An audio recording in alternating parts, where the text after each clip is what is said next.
Sanbonani Dumelang Sin Chao. My name is Judicious Masuku. Ngiyajabula ukuthi siphinde sabonana. Welcome to Navigating the Streets of Life with Judy. On this channel, I share about my life experiences, the good, the bad, and the in-between. So on today's video, I am going to talk about I'm going to do the comparison between Vietnam and Taiwan. What are the differences? What are the similarities? Okay. Don't be harsh on me, guys. I did not prepare anything. Bengacabanga ukuthi ngidayenda le video today. It was in my mind that one day I will do it, but not today. I am doing it only because I have time. I have time because I realized in my room there are some bugs, insects, things, small animals that I don't understand where they're coming from. Like here in Taiwan, I had someone complaining about tilwanyana letting her understandegi like Taiwan, and today I saw them in my room like hamba e dongeng. But I think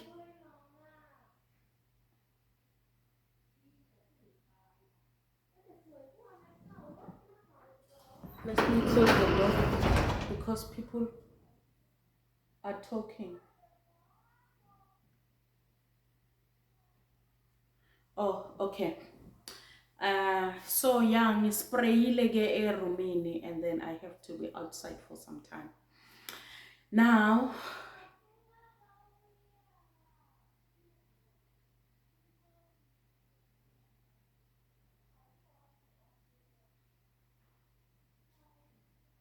can you hear the people talking?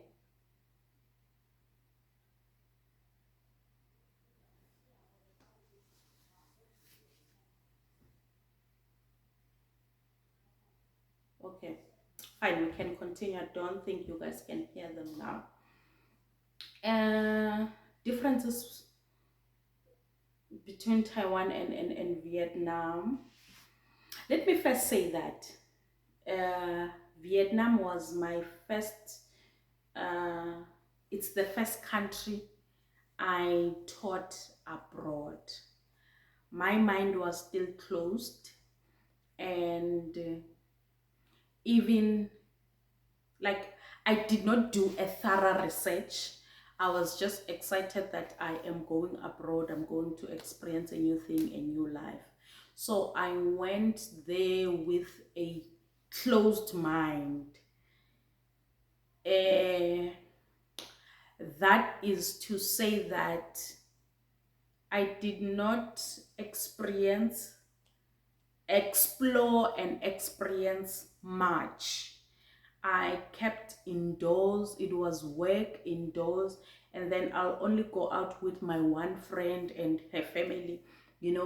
I did not join any groups like for expats, trips. There was no such things like that, and that led me into homesickness. I felt lonely. I missed home a lot.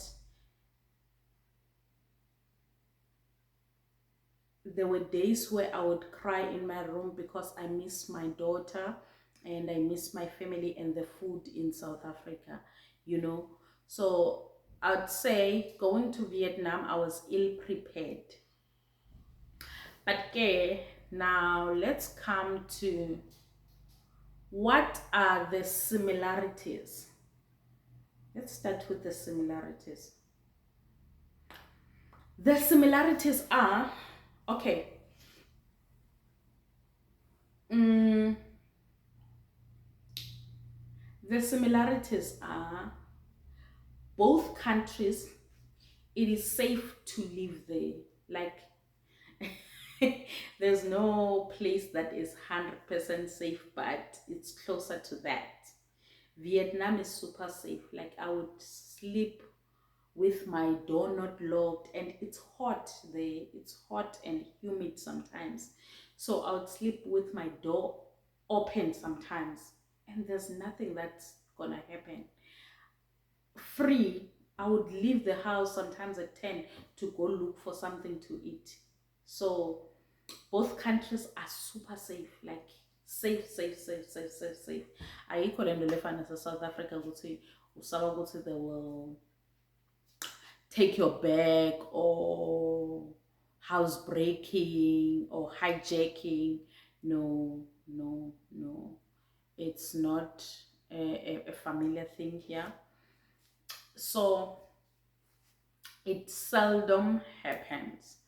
It's both countries are safe, and both countries are beautiful.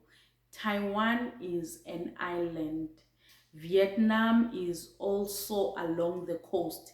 It is a coastal country. So both countries are beautiful in terms of landscape, nature, and there are many beautiful places that you can visit in both countries. And most places are free to go there, I love that about both countries. And what else? The people are super friendly. Woo! Hey, Aishembane Bundu. Like, these people are human. They still have humanity. In Vietnam, I felt at home. I felt like I belong. Though I was different to them, but I felt like I belong. And here in Taiwan, the same. I feel like I belong. It's been 2 months since I've arrived here, but I feel like I've been here for a long time. Like I'm fully settled and I am happy. So both countries are, the people are nice, friendly, welcoming, and generous. Bonke but generous. Even if you don't have money for food, I don't think you would go hungry. Because umuntu nje uyambulisa, they offer something. Umuntu uyambulisa, they offer something. You go to class, come back, and then in your desk, in your cubicle, you'd find something. It's either candy, biscuits, like things. They are so generous. And then what else? Mm, in Taiwan, I'll come to the differences now. And also, Mandu, in Vietnam, I taught at a private school. It was a private, like an international school, a private school that was best in its area, because I taught with countryside, and it was one of the best school in that area. I was happy there, and though the money was a little, but you could still save, you know. We will talk about the money thing as far as teaching abroad is concerned. So the money was not that much, but I could save and live comfortably, you know. I was teaching at a private school, so the workload was more. It was like we were working 6 days a week, so I was only off on a Sunday. And then here in Taiwan, I work Monday to Friday, and the work schedule is not that hectic. It's not hectic, in fact. It's not hectic. And also, what I loved about these both countries is that the resources were galore. The teaching resources were galore. Mna, give me teaching resources. I am good to go. Like, class, I love the classroom. I love kids. I become alive.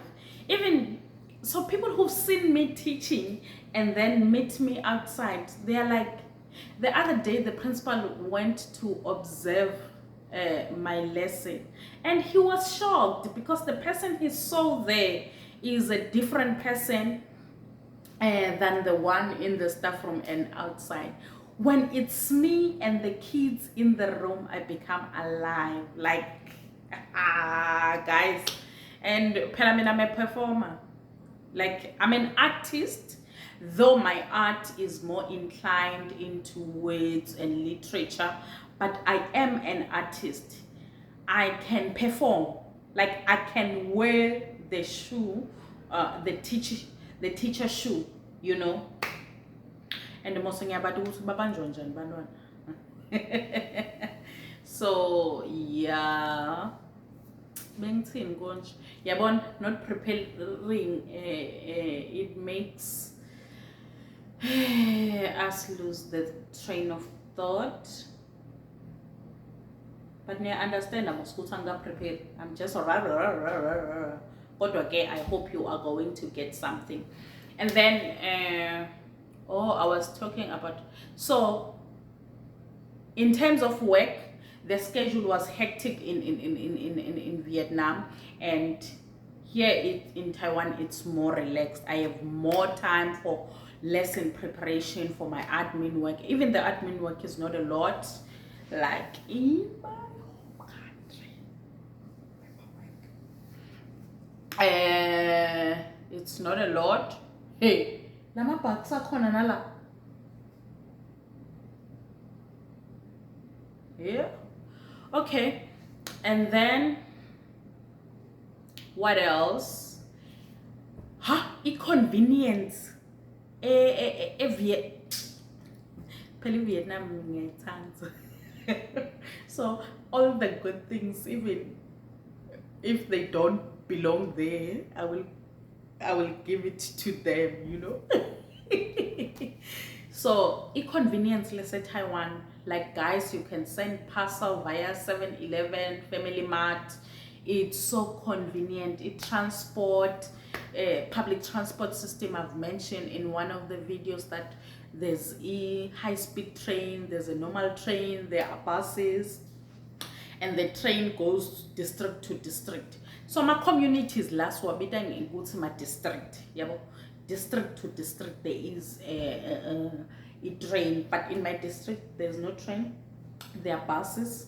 Now are convenient, like after 10 minutes there is a bus to take you to the nearest train station. You can take a high-speed train, you can take a normal train, and it's affordable. I heard that if you travel a distance of 8 kilometers, it is free. Yes, you will tap your card, but it won't charge if the distance is less than 8 kilometers here. However, in Vietnam, the public transport system is okay. Here we have, there's train here in Taiwan. There's trains, bus, there's Uber. Like I use my normal Uber app that I used in South Africa to request a ride here, or Uber Eats, and there's all that. And then in Vietnam, there's an app called Grab. But if I say South Africa, that Uber, you only get it in Johannesburg, Cape Town, and PE. You don't get it in other towns. So it's the same even in Vietnam. When I was in Hoi An, Hoi An is a beautiful coastal city. When I was in Hoi An, Grab was available. But when I was in Kamau, they don't have Grab. So you have to use meter tax, and the meter tax, you know that sometimes they delay, but some of these other routes that are long so that they can charge, you know. So the public transport system in Vietnam is not that great. For long distance, it is good. Like from if you want to travel from Kamau City to Hanoi, or from Kamau City to Ho Chi Minh City, it is great because there are buses, and there's also a train for long distance intercity traveling. It is great and it's affordable. So cheap. Vietnam in terms of cheap things. Okay. And then, but local transport, there's no local transport. Itaxi hamba njengebhasi yasezilalini that you catch it at 8 o'clock and 7 o'clock in the countryside. That is why every household has got a scooter, you know. There's no public transport in the countryside. You use your own private transport.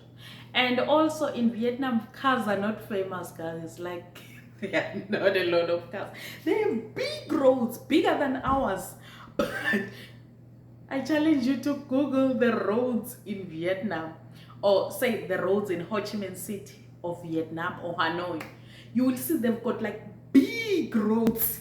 And it's all scooters, scooters, scooters, and there's traffic in scooters. So cars are not famous. Even Banba Corner, they are not used to cars like Ababi comfortable when they are in the car. They're more comfortable in a scooter than in a car. That's where I learned to ride a scooter. Now, yeah. So local transport is not great, but here in Taiwan it is super great. And it is man to navigate. It's easy to navigate. You just go to Google. Okay, I want from here jelly to Mado. I will. You just put on Google. It will show you the bus, the train, and all that. You know. Now, when it comes to the food, I feel like the food here in Taiwan is overhyped. That's my personal opinion. When I came, like when I was in South Africa, especially the city where I am in Tainan City. It's known as the city of the Taiwanese cuisine. Like there are delicious recipes and all that. For me, no. Vietnam is still number one when it comes to food, guys. Like the food in Vietnam is so tasty. It's like mouth watering. And they cook nice food, simple recipe without even trying hard. But their food is tasty. It feels organic, you know. Uyayibona mos inkukhu yesintu wayifaka sawoti itendela tendo tayo magic. It's like that. They are not even trying so hard, but their food is, and nama taste buds ayasebenda. So yeah. And here in Taiwan, I feel like they love the sweet sour taste in everything. Yes, for some things like chicken, it works. But for fish, I don't want a sweet sour fish. I like a salty sour and hot. Yeah, but it also goes with preference. And what I've noticed with their food, yes, it is tasty, but the oil, ma-Taiwanese ayawathanda amafutha. Who? The oil. Everything kundanda amafutha. So I love their food, but the oil is too much. It's too much in everything. In everything, their veggies, it's oil. Their rice, okay, rice no, but the food in Vietnam is great, and there's a whole variety. Here there is a variety, but in the variety, it's like same things. There's carrot, there's a bean sprouts, there's a broccoli, and then mhlambe bayifake ne Vienna or Russian. And then there's bean sprouts, bayifake mushroom ne tofu, you know. It's like there's not much creativity, but Vietnam, there's so much creativity.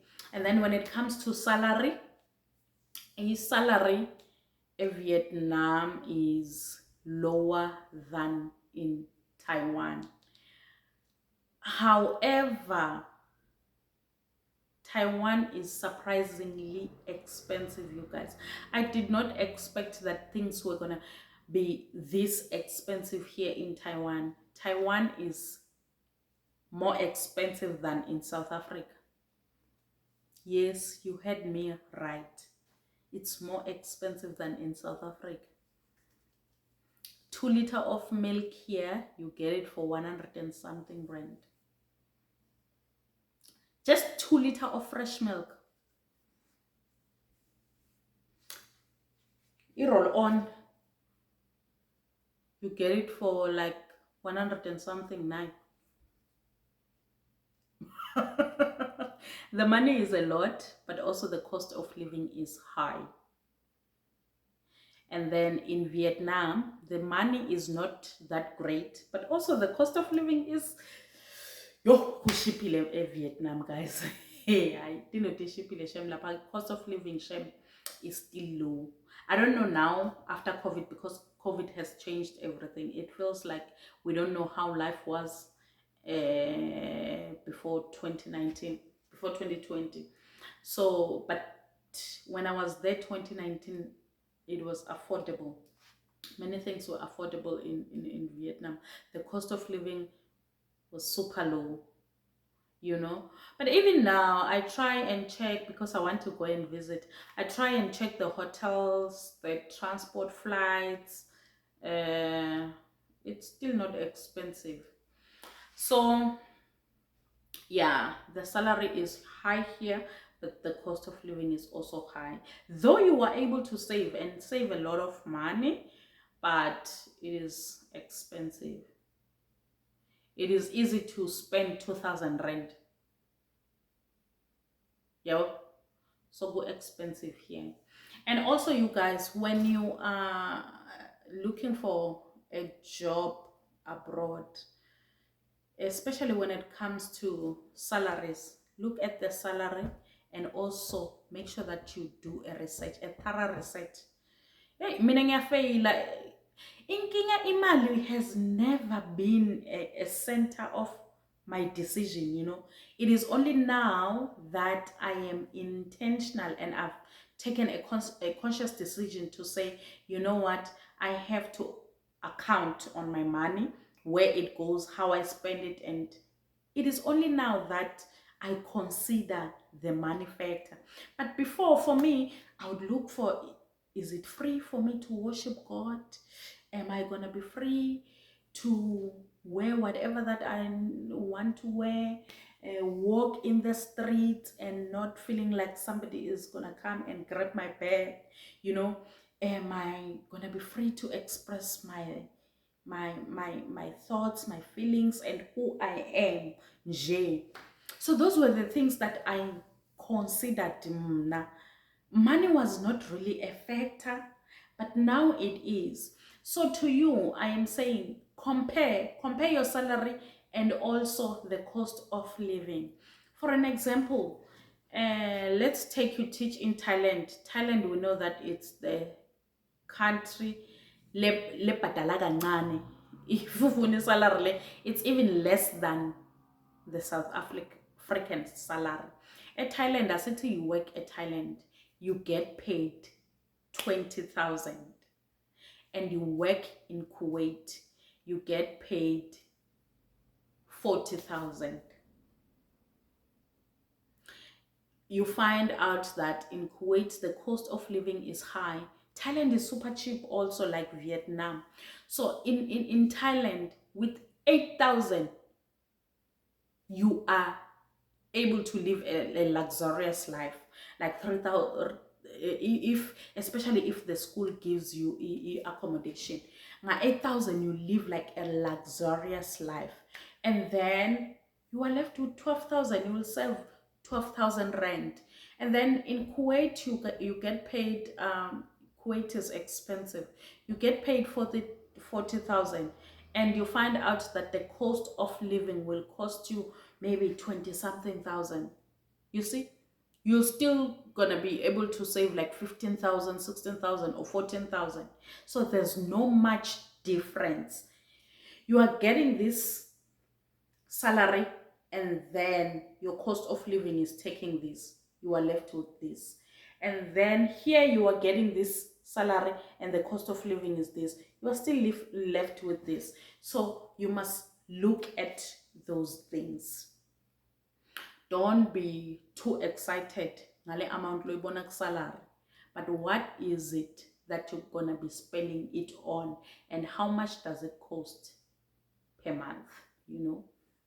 So Yeah, that's about it, you guys. I have spoken about public transport, I've spoken about the people, I've spoken about the work environment, I've spoken about the salary, and what else? What else? Okay, application. Mm, it before it used to be easier to go to Vietnam. You did not need uh, to go to the embassy you could apply for a visa online, travel visa, and then turn it into a work visa while when you are there in Vietnam. Like now, when I left South Africa with a travel 3 months travel visa, and then I went to Vietnam. My school converted that into a work permit. They gave me a work permit, and I applied for a work visa that was valid for the duration of my contract. And then same here in Taiwan. Apparently, you can come with a travel visa, and then you convert it when you are here already, but you will need to do a visa run. Uh, but in terms of application, it is difficult to get a job in Vietnam when you are not in Vietnam. There are many scammers on the internet. Why is it difficult? It is difficult because there are no regulated like agencies like in Taiwan. You know that if you want to come to Taiwan, you will use like your HES, your is it PD, your Teach Taiwan, your Phoenix. There are agencies that are known to be legit, and they they are for their teachers, you know. So in Vietnam, there's no such things. You get like jobs in Facebook, or you apply to the schools directly. So it makes the application process like not easier because you need to take a risk. We'll talk about risk taking another day. I'm a risk taker, mna. Like, and sometimes my risks are not calculated. And I love that about myself because I get to experience it. Like if I was not a risk taker, I was not gonna go to Vietnam, and I was not gonna experience this beautiful, lovely country that impacted my life in a positive way. You know, it opened my eyes to the world.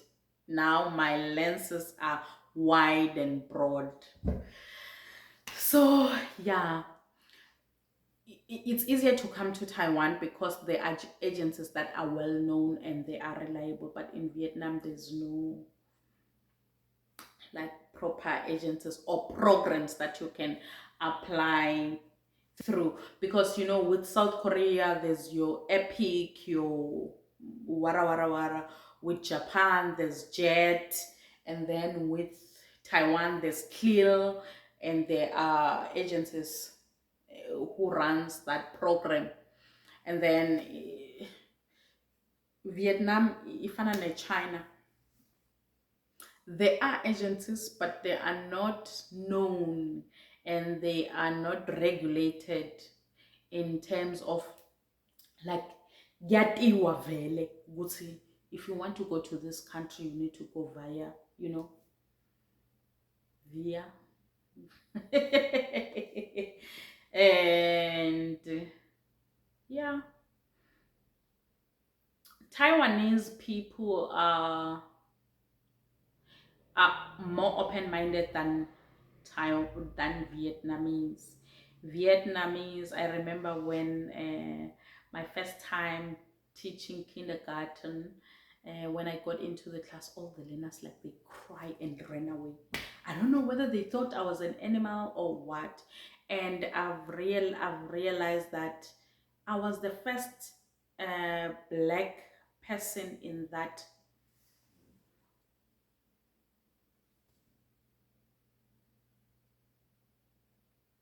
Okay. There was a call coming in. I was the first black person in that city. So many kids did not know about black people, and they will come and touch my hair. They're staring, like they stare, and they will secretly take pictures of you and all that. Some will come and ask to take pictures with you.